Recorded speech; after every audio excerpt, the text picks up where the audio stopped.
So guys, update lang tayo sa funded na account ko na galing ng Equity Edge. Nag-challenge ako ng step 1 lang ng $2,500 challenge. So, naipasa ko na siya, nagkaroon na tayo ng certificate. Binigay nila kahapon yung funded account.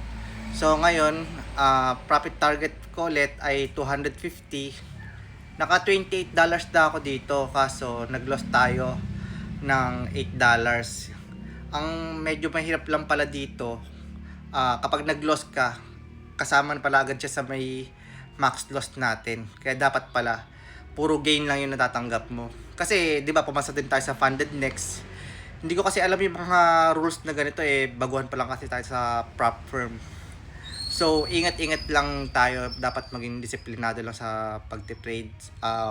I-trade lang natin yung puro gain, wag yung loss.